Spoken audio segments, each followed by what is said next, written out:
दिल्ली में विधानसभा चुनाव है और कांग्रेस पार्टी पिछले एक दशक से दिल्ली की सत्ता से दूर है। ऐसे में लोगों को यही लग रहा था कि अब दिल्ली में कांग्रेस अपना जमीन खो चुकी है, इसलिए कांग्रेस आम आदमी पार्टी के साथ बैक बैटिंग करते हुए फ्रेंडली चुनाव लड़ रही है। लेकिन राहुल गांधी ने दिल्ली में अपनी पहली रैली में ही ये साबित कर दिया कि कांग्रेस भी दिल्ली चुनाव में खुलकर मैदान में उतर गई है और राहुल गांधी के भाषण के बाद दिल्ली चुनाव का पूरा माहौल ही बदल गया है। कांग्रेस कार्यकर्ताओं में जान सी आ गई है। अब सवाल यह है कि कांग्रेस की दिल्ली चुनाव में रणनीति क्या है। क्या बिना आम आदमी पार्टी को कमजोर किए कांग्रेस दिल्ली में दोबारा अपनी जमीन मजबूत कर सकती है? क्या कांग्रेस की रणनीति से आम आदमी पार्टी और कांग्रेस दोनों को ही नुकसान होगा? ये सवाल इसलिए भी उठ रहे हैं क्योंकि राहुल गांधी ने अपने भाषण में हमेशा की तरह ज्यादातर राष्ट्रीय मुद्दों जैसे आरक्षण, जाति जनगणना, अडानी अंबानी पर ही ध्यान केंद्रित किया। अब ऐसे में सवाल उठना तो लाजमी है कि क्या ये मुद्दे दिल्ली में कांग्रेस को फायदा पहुंचा सकेंगी? क्या राहुल का प्रतीकात्मक विरोध केजरीवाल को नुकसान पहुंचा पाएगा? ये तमाम सवाल हैं और इसे कुछ बिंदुओं के साथ भी समझा जा सकता है। सबसे पहले तो आपको बता दें कि कांग्रेस ने राहुल गांधी की पहली चुनावी सभा सीलमपुर में रखी। जाहिर सी बात है, सीलमपुर मुस्लिम बहुल क्षेत्र है। राहुल गांधी ने सीलमपुर में अरविंद केजरीवाल को घेरकर एक तरह से यह मैसेज देने की कोशिश की कि कांग्रेस पार्टी ही मुसलमानों की हितैषी पार्टी है, क्योंकि अरविंद केजरीवाल खुद भी सॉफ्ट हिंदुत्व को लेकर राजनीति करते हैं। बात चाहे पूरे परिवार के साथ राम मंदिर का दर्शन करने की हो, या फिर मंदिरों के पुजारियों को वेतन देने के ऐलान की हो, या फिर शाहीन बाग आंदोलन और दिल्ली दंगों में चुप रहने की हो, समय समय पर केजरीवाल का सॉफ्ट हिंदुत्व सामने आ जाता है, क्योंकि ऐसे मुद्दों पर केजरीवाल हमेशा बीच का रास्ता निकालते हैं और अपनी पार्टी का स्टैंड क्लियर नहीं करते हैं। वहीं दूसरी तरफ कांग्रेस पार्टी खुलकर अपना स्टैंड लेती है। राहुल गांधी खुलकर अपनी विचारधारा को सामने रखते हैं। ऐसे में विश्लेषक यही कह रहे हैं कि सीलमपुर में राहुल गांधी ने अपना पहला चुनावी रैली कर अरविंद केजरीवाल के खिलाफ माहौल बनाने की पहली चाल चली है। वहीं दूसरा पॉइंट यह है कि इसमें कोई दो राय नहीं कि कांग्रेस की परंपरागत वोटर्स, मुस्लिम और दलित वोटों पर अब आम आदमी पार्टी का कब्जा है। इसके अलावा ब्राह्मण, बनिया और मध्य वर्ग का वोट भी कभी कांग्रेस का ही हुआ करता था। ऐसे में कांग्रेस अगर जमकर मेहनत करती है तो आम आदमी पार्टी से नाराज वोटर्स दोबारा कांग्रेस की तरफ आ सकते हैं, लेकिन इसके लिए कांग्रेस को जमीन पर कड़ी मेहनत करने की जरूरत होगी। जिस तरह से राहुल गांधी ने दिल्ली चुनाव में सीलमपुर से शुरुआत की है, वैसे ही अगर ताबड़तोड़ राहुल गांधी चुनावी सभा करते हैं और केजरीवाल को घेरते हैं तो बहुत हद तक मुमकिन है कि कांग्रेस अपनी खोई हुई साख अगले कुछ सालों में वापस पा सकती है। लेकिन ये सब कुछ लोहे के चने चबाने जैसा है। खैर, ये कब मुमकिन हो पाएगा इसका फैसला समय करेगा, लेकिन राहुल गांधी ने जिस तरह से सीलमपुर में अरविंद केजरीवाल को घेरा है, उससे ये साफ हो गया है कि कांग्रेस पार्टी केजरीवाल के साथ गलबहियां करके चुनाव नहीं लड़ रही है, बल्कि कांग्रेस का अपना चुनावी एजेंडा क्लियर है। राहुल की स्पीच ने सुस्त पड़े कांग्रेस कार्यकर्ताओं की ऊर्जा में फ्यूल भरने का काम किया है। अब देखना यह है कि राहुल ने अगर कांग्रेस की चुनावी आगाज ऐसी की है तो इसका अंजाम क्या होता है। वैसे आपको क्या लगता है? आप अपनी राय कमेंट करके जरूर बताएं। और चलिए, खबर के आखिर में हम आपको राहुल गांधी के वीडियो के साथ छोड़ जाते हैं। सुनिए उन्होंने और क्या कुछ कहा था। और जब मैं जाति जनगणना की बात करता हूं,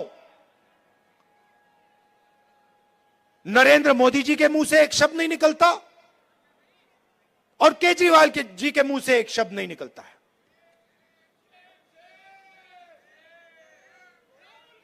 क्योंकि दोनों चाहते हैं कि देश में पिछड़े वर्ग को, दलित को, आदिवासियों को, माइनॉरिटीज को भागीदारी ना मिले। आप पूछिए, कभी केजरीवाल जी से पूछिए कि वो जाति जनगणना के साथ हैं या नहीं। मोदी जी से पूछिए जाति जनगणना के साथ हो या नहीं। मैंने पार्लियामेंट में उनके सामने बोला,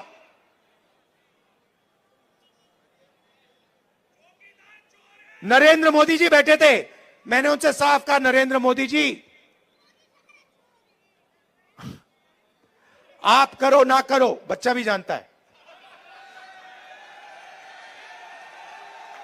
मीडिया वाले नहीं जानते, 6 साल का बच्चा जानता है।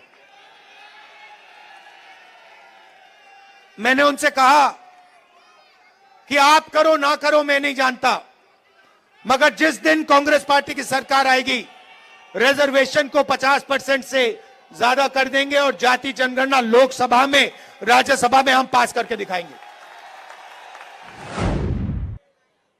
रोज नरेंद्र मोदी, बीजेपी और आरएसएस के लोग आक्रमण करते हैं।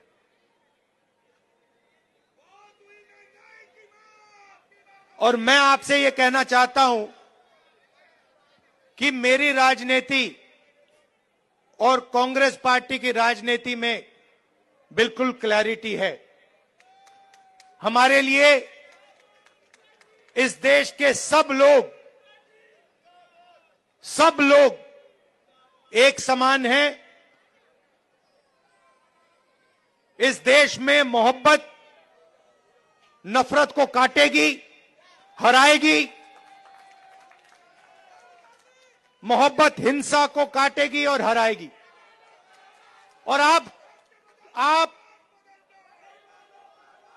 मेरी पूरी लाइफ की राजनीति देख लेना, मैं आज की बात नहीं कर रहा हूं।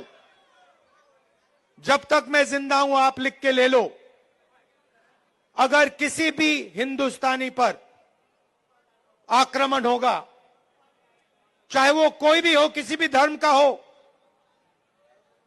मुसलमान हो, हिंदू हो, सिख हो, ईसाई हो, चाहे वो किसी भी जात का हो, दलित हो, पिछड़ा हो,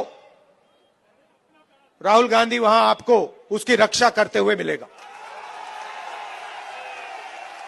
मेरे लिए हिंदुस्तान का यही मतलब है कि इस देश में नफरत ना हो और गरीब से गरीब व्यक्ति, हर धर्म का व्यक्ति, हर जात का व्यक्ति बड़ा से बड़ा सपना देख सके।